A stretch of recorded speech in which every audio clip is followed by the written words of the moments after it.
క్లాస్లో మనం పాదభేదాలు నేర్చుకుందాం.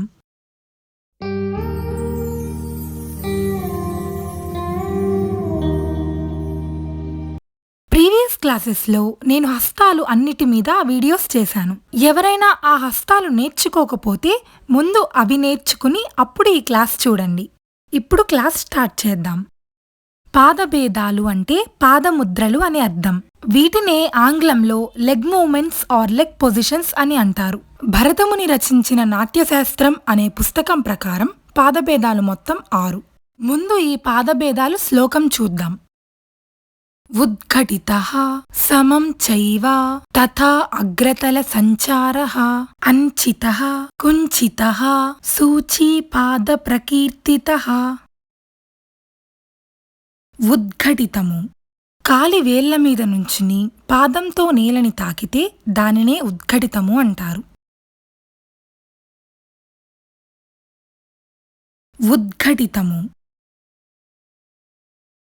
సమము పాదాన్ని మొత్తం నేలకి మామూలుగా ఆనించి ఉంచితే దానినే సమపాదము అంటారు. సమము.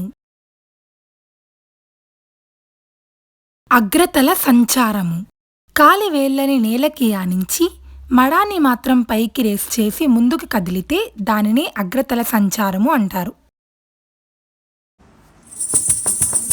అగ్రతల సంచారము. అంచితము కాలి మడమని మాత్రమే నేలకి ఆనించి మిగతా భాగాన్ని అంతా పైకి లేపితే అదే అంచితము.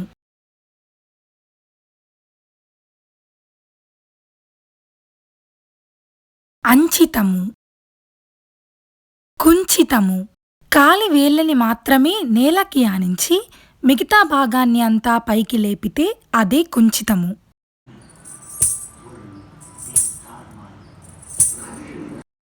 కుంచితము. సూచీపాదము కాలి మడమని పైకి లేపి పాదం మొత్తం బొటన వేలి మీద ఆనిస్తే అదే సూచీపాదము.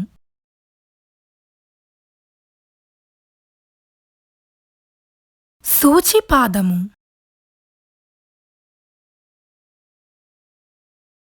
సూచీపాదము. ఈ 6 పాదభేదాలు మీరు పూర్తిగా నేర్చుకున్నట్లయితే ఇంకా ఈ క్లాస్తో మీరు కూచిపూడి నాట్యంలో 2వ మెట్టు కూడా ఎక్కేసినట్లే. అంటే కూచిపూడి నాట్యంలో మీ 2వ లెవెల్ కూడా కంప్లీట్ చేసుకున్నట్లే.